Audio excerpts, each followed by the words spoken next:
Hey, Karndee, welcome to the Leaders Who Care series. Hello and good morning from Bangkok. Thank you for having me, Mark. My pleasure. Hello from Los Angeles. And I will say, I have not been to Bangkok yet, but I've heard so many great things about it. I love Thai food. So I've got to get out there. I've been to Asia a whole bunch of times, but not yet to Thailand. So I'm missing out, right? Would love to welcome you here. Thanks. I appreciate that so much. Let's start by, if you could briefly introduce yourself, not the business part yet and all that, but who are you, your family, where you're from, and something you've never told anybody before. You don't have to, but if you want to, that this would be the place to say, bam, there it is. So tell us. All right. My long story short, I'm a mom of two, but we're going to trace back right at the very beginning, how you get to the point where I am and who I am right now. I'm growing up with two brothers and a number of boys cousins. So imagine how the family values of Asian that we found with the tradition and the modern concept of this coexist in such complex way. So being the only girl in the family, to me back then, I felt like it come with the double responsibilities. Or when I was in childhood, in the childhood, I see it as a double burden where the girl like me, women were expected to be responsible for the large amount of the house stuff, do good in the kitchens, and clean up the house, whilst all the boys are playing out there, climb the trees, watching cartoon. And I was only the one who called in the kitchen and help it out. And I felt like, geez, it's not fair at all. Yeah. But that's the thing though, that when I have to tell out my mom, so I would do everything very effectively, efficiently, do things good, top quality the first time, and get out of there quickly and play. And that happens like throughout my childhood. Um, Another thing is when we play as a kids, the kids are gender blind, right? We don't know the girl or the boys. So then we play. I never get excused being a girl. So there was only one rule that I have to keep up. It's a boys' rule. So and then I start to understand that when we go to school, a bunch of the my brothers, my boys cousin, my mom would assign me to pack the snack for those boys. So now I learn how to pivot my responsibility and burden into the power. If those boys want to get a snack out of school, you got to play nice to me. So I so I admit that back then, I didn't really like my childhood responsibilities. I felt all along that it was so unfair to the girl like me, and probably it's not unfair at all to the woman out there. But that's how they developed my skill to work effectively, efficiently, and be able to take care of my family and be able to work in a male dominant environment workplace without any fears. And I was always, was called that Gandhi was, she's one of the boy. Not that I was a tomboy, but I'm just one of the boy, where you're not afraid to be right in the middle of, the male club, and I will be able to speak out what I want. And because I know how to pivot my responsibility into the immediate power to manage them. So do you think your parents knew that at the time, or it just happened? I didn't think they planned out for that or knew that, but it just, the Asian context that the girl has to be responsible and take care of them. So yeah, I don't think they knew, but somehow along the way they kind of understand that. And I happen to be the one who speak out what I want, what I don't like. But you know, that's not my complaints, but I just want to share my experience. But No, I I love it. also feel very fortunate and very gratitude to my parents. During back then in the 80s, a lot of uncertainty happens, the economy. We are the middle class people. So I used to ask my parents that, what if, the fund for the education for all of us very limited. What would you do? Would have to choose. At some point, my parents said, it's not a hard decision much for it is a hard decision, but they say things clear. If they have to put the money to get the best education, they would play the bet, on the girl. which is me. The reason it is because um, the boy will seek the way out, but the girl, they want me to be able to be um, you know uh, be independent, financially independent, emotionally independent. So if education can breed that confidence and come into the success, they would like to bet on that. So But it's turn not out we are lucky. All my brothers are really good. They went to school, college, master, and get a good job now. So my parents didn't have to choose. right. But it's clear. It's kind of I really appreciate the concept of if this is going to be the situation, we would make sure that the girl would shine to be able to be independent and be on their own. Yeah, it's brilliant actually, because they recognize the disadvantage, if you will, of that, and wanted to give you every single opportunity to meet that and surpass it in that sense. So good. I mean, good for them. That was actually pretty smart. Yeah, but you really right about the opportunity. I'm very grateful for the opportunity that they came along. One pivoting point of my childhood is the opportunity to be an exchange student to United States. Right. I get to spend my 1 year in high school in Michigan, Door, close to Grand Rapids, with my wonderful host family. And that's the point that I learned how to be really independent, be responsible of myself, and adapt to the cultural difference. And top of the top is how basically is how I learned English. Those year was a wonderful year that from local Thai, get to spend a wonderful high school fun year in America and get to learn English from my wonderful host family, my host sisters, and also the friends in the senior year.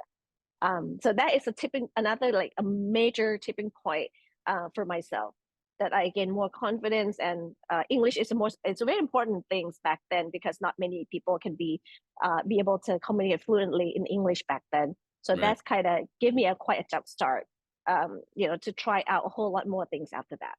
Yeah, I think that's brilliant too. And talking about a culture shock from Thailand, from Bangkok to Michigan, is quite a difference also. And I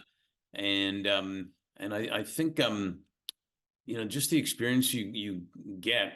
We talk about this a lot, but school is one thing, but going to other cultures, meeting other people, seeing different perspectives, seeing different opinions, all that stuff. If you can understand how to engage in that, I mean, that's the biggest Yeah. advantage in leadership and everything else. So when you're talking about your education, um, what intrigued you to go down your path? Because you got your bachelor's in engineering. Is it pronounced the Sirendorn Institute International? Yeah, Sirington International. Yes, that's right. Technology. So you got your bachelor's, and then you got your PhD in industrial engineering at Wisconsin. Now, I'm assuming that wasn't in Wisconsin, or was it in Wisconsin? It's Wisconsin, Madison. Yes. Right. All Were you Wisconsin, were you in Madison and got it there, like Madison. physically?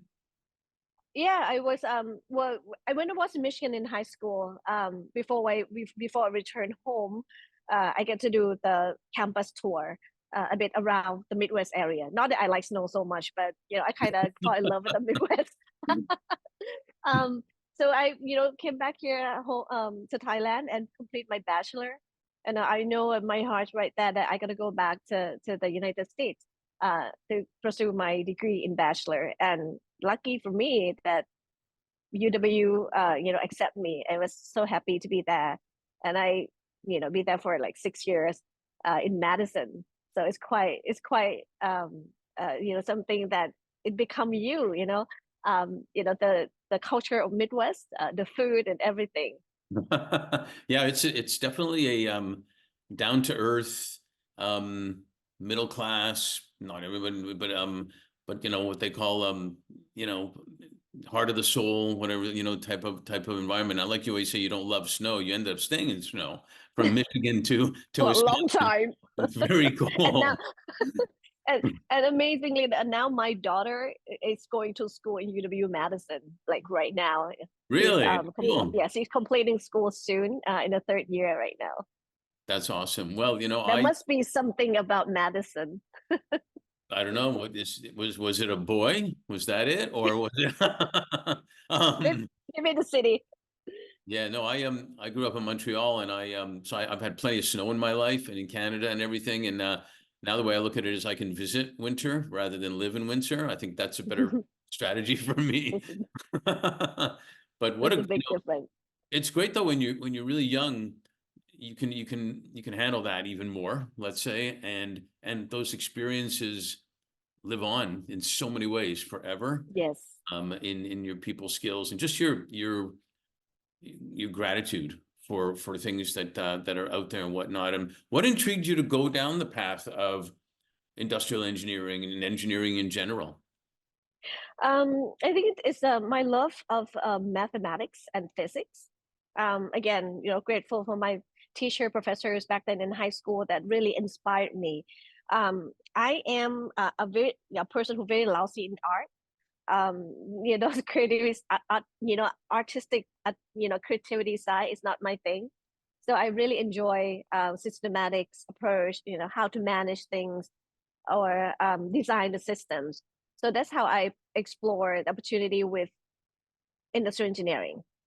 Really like it, and that during the time that I doing the school, it was a tipping point again of the industry, especially Thai in the Southeast Asia. We are shifting from industry 2.0 to 3.0. So they need a lot of engineers to come back and develop, and a whole lot of foreign investment comes in. So I set my mind towards that. That could be the career opportunity. Not that I know everything that I want to be in the future, but I just feel like this is what I like to do, and I feel like I'm really enjoying good at it. But then complete my bachelor, I was so lucky again, get offered by the scholarship from the companies here, and also University of Wisconsin-Madison, so that I pursue, uh, with those opportunity. And if you mark on that, put a timeline on that one, you will understand why I didn't, go out for a job after I finished my bachelor degree, because it's 1997. It was Asia financial crisis. Most Hmm. people around the world will call Tom Yam Goong crisis. So there's no job out there. People got laid off.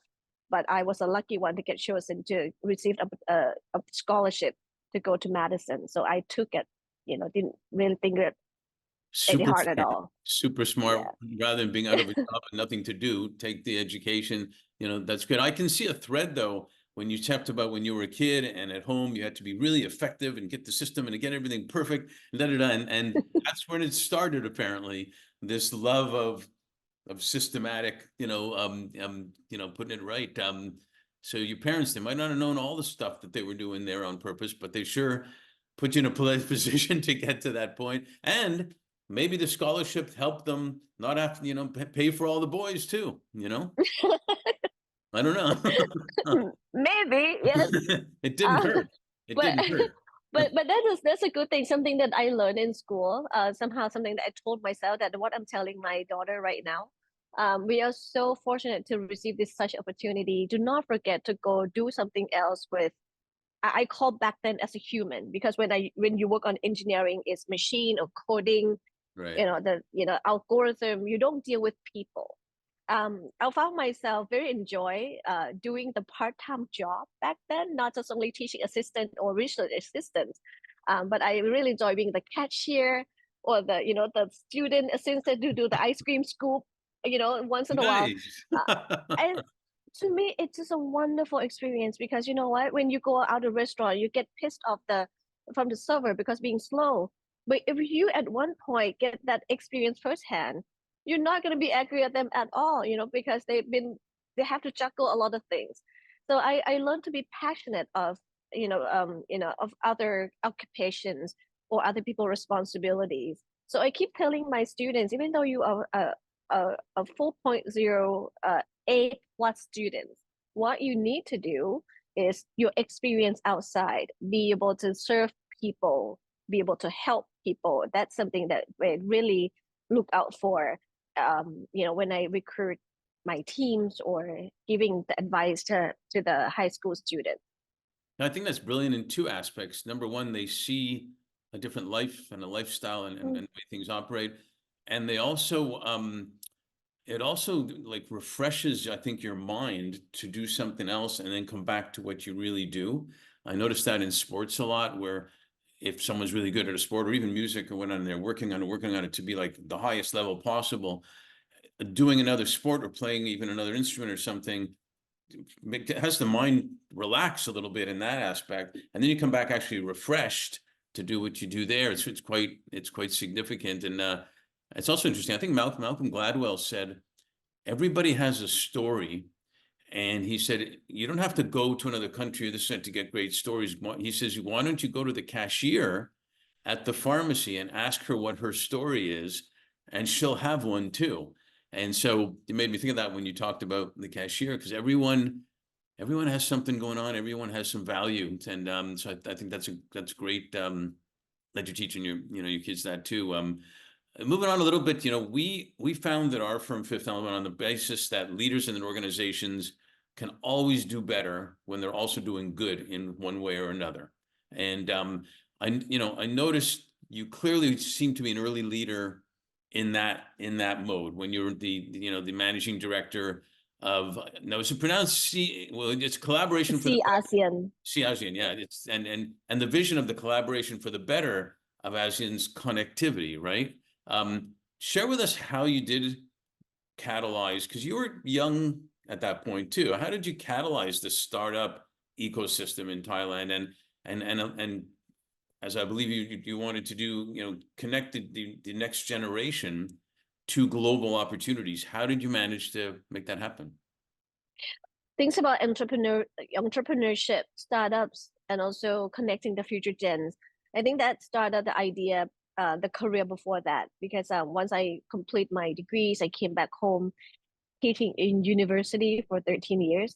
So I Right. get to learn from them, not just to teach them or guide them through, the school years, but also learn from them what they want and what they would like to be. And that part of the research that I got granted from the United Nations about the future of Southeast Asia. Uh, Before 2015, it was a huge um, a conversation about Southeast Asia become as economic blocks. Are we ready or not? Or the future of future generation, what would it would do?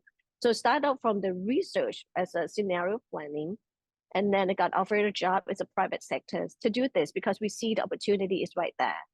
The idea of See ASEAN is come from a very positive mindset where we want to mobilize the economy, start out from the young gen of Southeast Asia, because we know that the hidden gems out there, there are a lot of potential in terms of the markets, and a lot of potential in terms of the talents we have here. So we have the programs where 10 countries in Southeast Asia, those talented youth get together, more like it's not a camp, but it's just it's an activity that can do together for the social good. Mm-hmm. We got granted by YC, which is from United States as well, to look at how we frame up the collaboration and the partnership from the private sectors and also the entrepreneurs. So that's what was wonderful. So I get to know a lot of talented youth across Southeast Asia, from Philippines, from Vietnam, from Singapore, and all over the place. We also take initiative. Startup was very new back then, and they know this is the hope to ignite innovation in Southeast Asia. So this is we found a place and have a lot of activities that we have the sharing sessions about the experience from the established business to the youth startups. So that's how it works. I always it was a wonderful year. I really enjoyed those years because we know that ASEAN connectivity will be a very important and pivotal roles for Southeast Asia.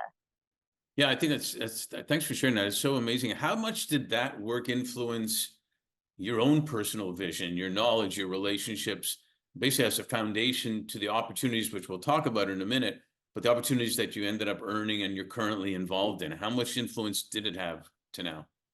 Very much, very much. You talk about the startup that we start community since our very early days. Those I call them those kids, but they don't like it anymore because they're not the kids now. Right. Those are have many of them have become successful startups and really have the innovation drive the societies right now, from innovation on financial or fintech. Hmm. Uh, one of them is about to go on the IPO next year. Nice. Not bad, yeah. I was in the point that we help groom up the community of fintech association in Thailand as just part of the huge community. But now we have a lot of financial technology, and one of the um, if we look at the advancement of fintech or financial technology in the bank sector in Thailand, I must say, it's one of the advanced industry in the world. Uh, Hmm. from the technology, from the people that we put it in. They were startup before, but now they work in the corporate, at the bank, at the large bank in the corporate. But Hmm. still, the innovation is still going on there. So it wasn't just me. I just only a tiny part of it, to get them together. But I'm so happy to watch everything they have done from starting point up until today and grow so much more in the future and really create economic impact and create jobs out here. You sound like, you hatched, you were the mother hen and you hatched all the eggs and you let them go and flourish and everything, which is really cool. And I'm sure it's more than just a little bit that you impacted them. But you said something great before. I do a lot of coaching in sports and stuff too, and you actually learn as much, sometimes even more, than you teach when you're dealing with younger people. And if you don't, you're missing the boat if you don't take all that in. So good for you for recognizing that. I'm going to go back a little bit to when you were talking about being a woman. We launched our firm on International Women's Day 6 years ago, and in fact, the first event we did was in India, a consortium for young women entrepreneurs in India and whatnot. So there's been a lot that we've been involved with women in general, women leadership. Describe your journey a little bit more as a woman. Um, Diverse partnerships, business, cultures. I mean, we talked about it a little bit with when you were in high school and all that, but women don't even now still have the same voice all the time as men do, and you've got to navigate that, and you've got to understand there are different things you do in different cultures, different things you have to say and whatnot. How did you manage to how did it make you feel? How did you manage to that? First of all, in Thailand business sectors, we have quite a good number of women executives. But along the path, however, Mark, I when I look back and I try to think, I oftentimes that I found myself um, either as the youngest one in the boardroom or the only woman in the task force. That's my experience right there. Mhm. So to share the experience being the youngest and also being woman, you have to do a lot. You have to prove a lot that you fit in. I start out, try to blend in, try to be part of them, but I just realized that no, I don't have to be. Yeah. But I have to admit, a lot of time that I work maybe twice or triple as hard behind the scene before we get out there.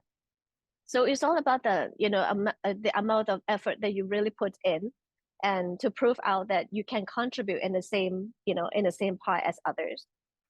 Being a woman here, opportunity is right there, but again, Mark, it's go back to the one that we have to work, backstage. It's really hard where we have responsibility and expectation in two fronts. Right. One, absolutely at home with your kids. So but I was a working mom all along the time. I didn't never get the privilege to be a stay-home mom. So I feel so sad a little bit for my kids that I didn't really get to spend time with them as much as I wanted to. But Hmm. at the same time, um, I frame up to be the independent one, financially independent or anything like independent all around. So I chose to try to balance or optimize two parts, both works and family. Mark, I have to admit to you, I don't really say this much out loud to the public, but many times I feel like I have the double guilt. If I stay home with the kids and they have an important meeting out there at night, an urgent one, I feel guilty not being there to make important decisions for the companies or even the policy and the politics back then that I just, a little bit involved. Hmm. And at the same time, if I in the boardroom 6 p.m. that I'm supposed to be at home having dinner with my kids, I feel guilty all along that why, uh, if I know this more important thing in my life is my family, why I'm still here, why don't I go home? So wherever you go, Mark, we feel guilty, and then we have to like manage our emotion Yeah. right there. And the point is, if I'm at work, everything is efficient and effective, get things done quickly, and get out of there, I'll be happy. But most of the time, we can't control the environment, right? Right. It will be rude for me if it's just okay. You guys just like waste my time. I'm gonna go. So I can't do that. So that's what really happened. I don't know if I'm start answering to you, Mark, but this is a So you thing that are. I feel like most of women will feel similar, especially the working women who love it both. You love your work and you love your family, but you feel guilty either way. Whichever way you go. Yeah, that's a very Jewish thing, by the way, to feel guilty. So but you know what you say, kids are smarter and resilient than sometimes we give them credit for. And they're looking for parents that are role models that really show them how to make things happen. And I think that's what they respect the most. And if the time you have with them is quality, not to use a cliche, but is quality, and they get it. Sometimes that quality time is actually as much time as they get, even if you were there all the time. And You're right. you know, Yeah, I learned that. I learned that in a not a hard way. I learned that for quite some times. Before that, I mix everything all at once. Being home with my laptop, my kids sit there, but I focus on my laptop. So it turned out just like exactly what you said. I learned much later that this is not what they want. Do your thing, I'll be fine. And then once you get home, you spend a quality time. Do the movie night, like be there fully 100%. Don't right. try to split yourself into places at a time. So yeah, that's I learned that, and I kind of adjust my lifestyle, and it worked very good, in the past 10 years. Yeah, and the kids appreciate it. In fact, they learn, how to be effective in that way. And how it's almost like, business can be even more successful when they're doing good at the same time. It's a crazy analogy, but it used to be that they only had to do business and nothing about making a difference. And now you can do both. Mm. Same with a parent.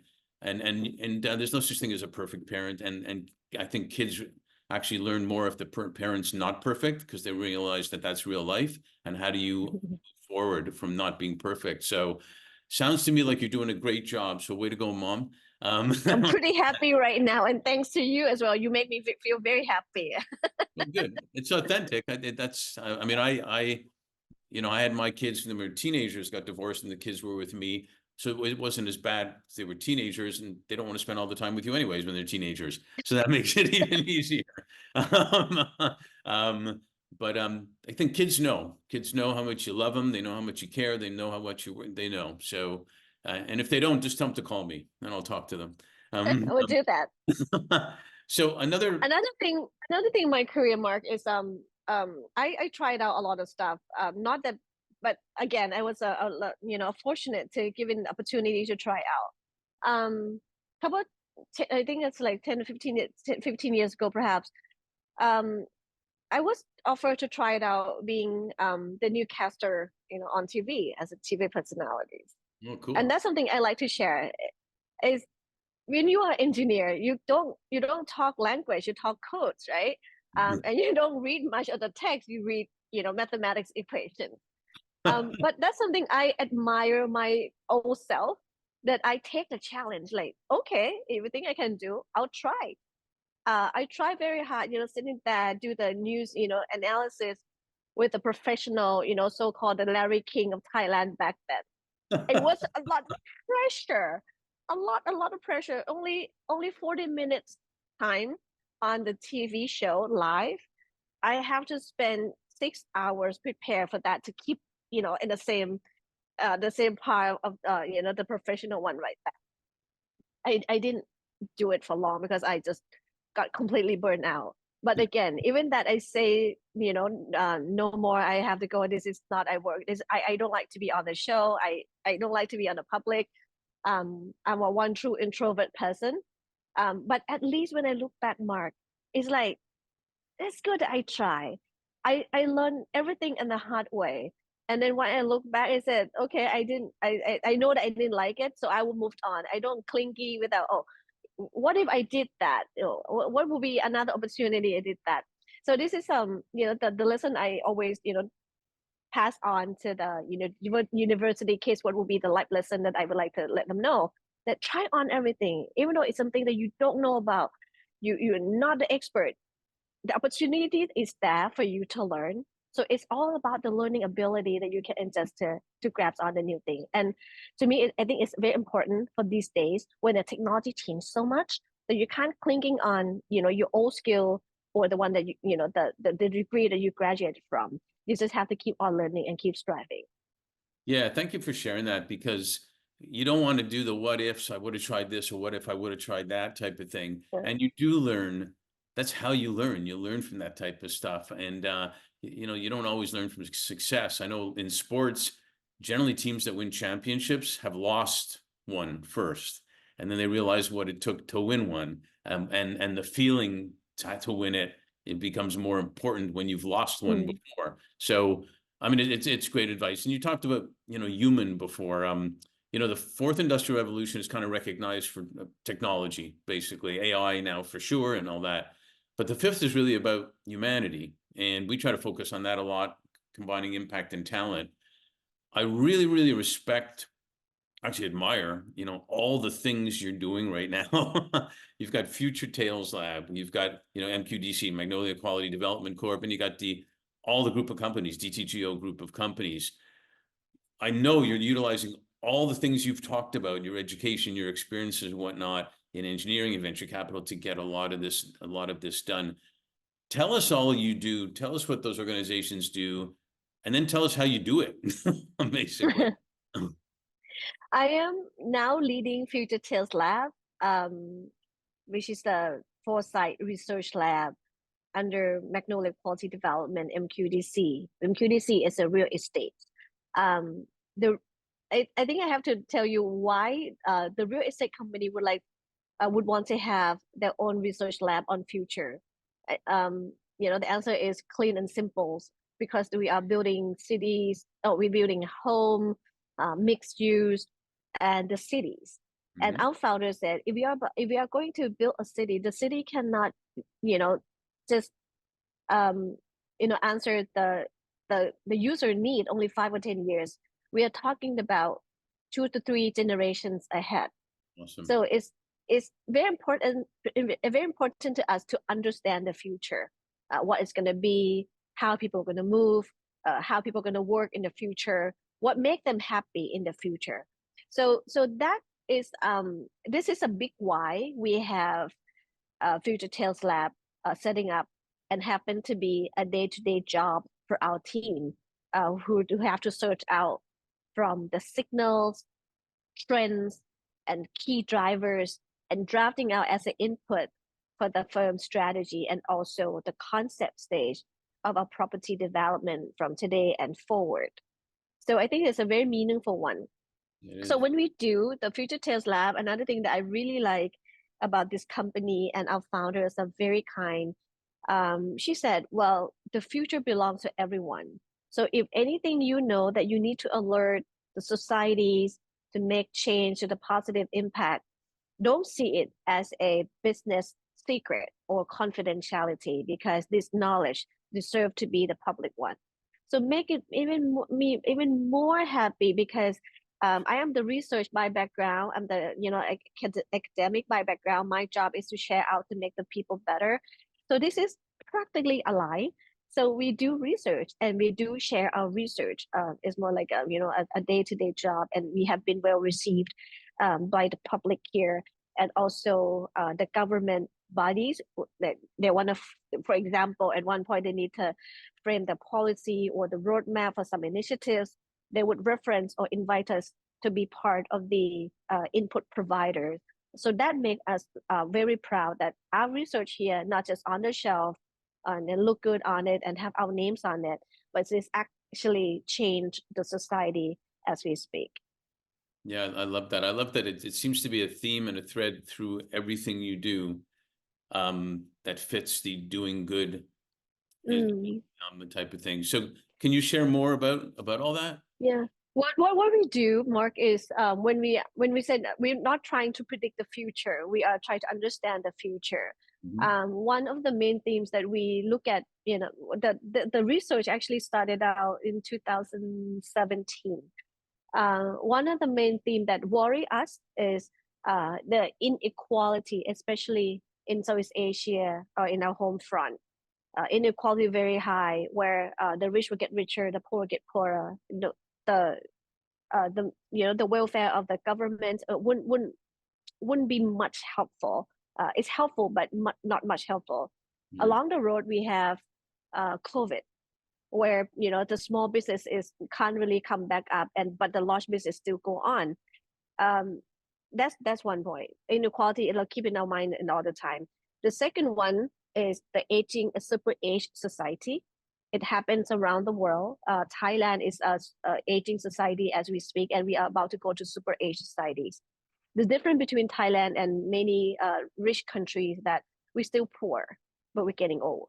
So it's okay to get old if you have a good quality of life. But now we very different circumstances. We don't have many kids, and also we live longer. We're not sure that we're going to be healthy and be productive when we're old.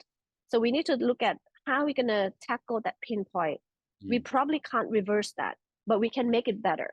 So that's another one of the example that we look at the future pinpoint and craft out the business to lessen the impact of that pinpoint. And I'll tell you a little bit what we do.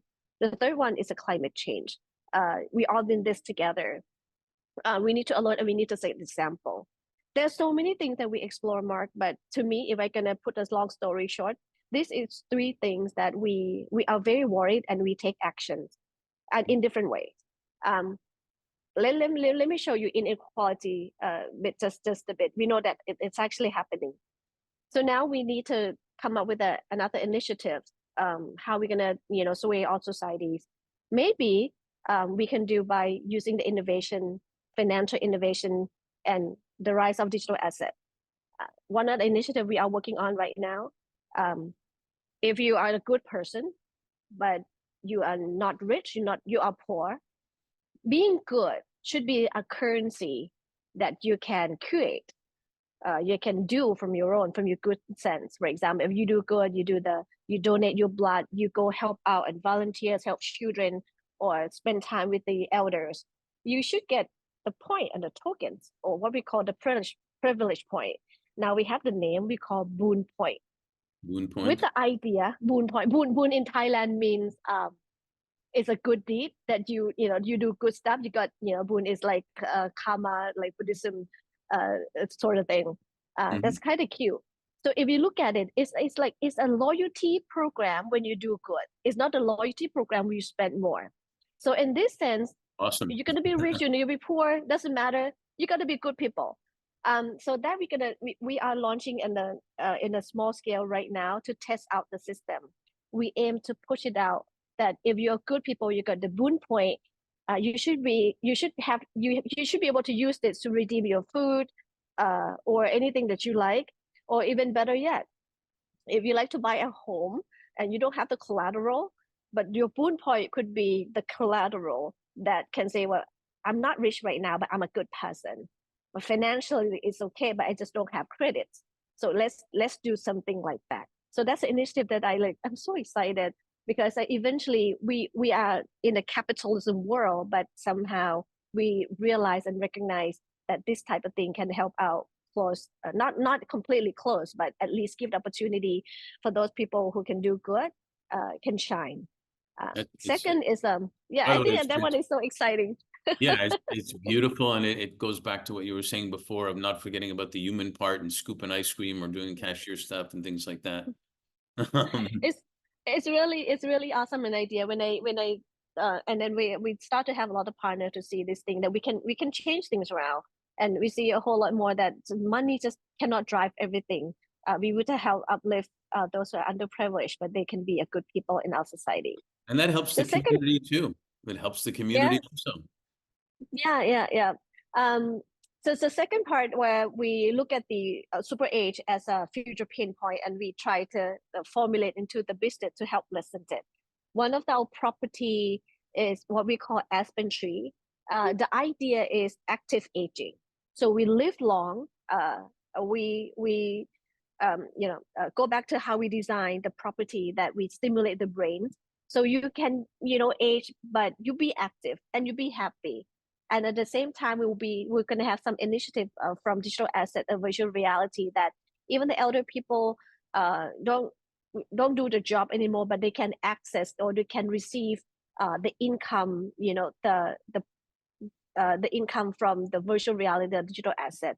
So this is what we are framing up right now.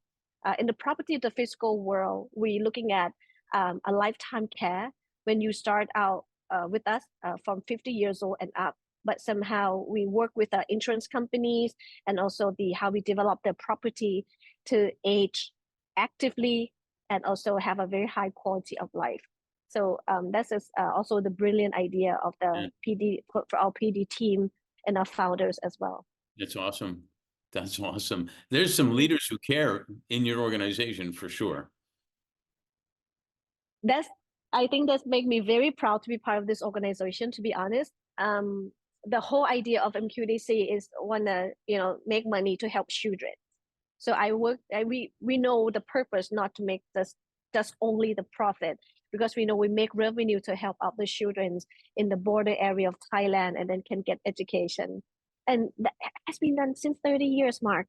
And when you have the corporate conference, and you have the strategy and vision, that you can get yourself out for the next year.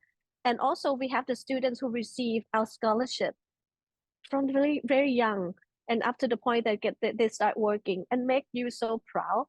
And you understand that, oh, now you work so hard for whom, not just the money, your salary, or the profit the company, but those children out there that had to get access to opportunity that they deserve. And what's great from that too is those children grow up with that knowledge about doing good also, and then it continues. So it's like you said, it's a long-term thing. It's not just here's some money, here's some money, go do whatever you do and all that. That's so brilliant, because the more it goes into the family and they talk about it, and then they talk about it to their kids, this is what happened. It goes on and on. So it's fantastic. Tell me more. Now that's MQDC, right? So what Yes. happened? What do you do with the DTGO group of companies? Well, actually, in the same group of company, the TGO group is a holding. Right. MQDC is a real estate arms of the TGO groups. So Mhm. my responsibility hosting the Future Tales Lab, technically support the whole group, from real estate, investment, the retails, and also the entertainment, and all the whole spectrums of the business under the TGO. So I have two responsibility here in under the TGO group. One is a foresight and strategic futures office. The other one is digital asset. So I look at both way, and very so excited, because one is research 10 years going to look like, and now they have another arms to produce innovation to to serve the future needs. So one last question before my last question, actually. I have two last questions. AI is going crazy, obviously, and it's going fast and stuff. So that's part of the innovation. I'm sure that you're talking about. What are you seeing? How are you seeing AI take over so many things? Well, they're going to take over a lot of jobs, so the existing jobs. Mhm. I think we all know that, and we should be prepared. And that's a whole idea why a human needs to stay relevant.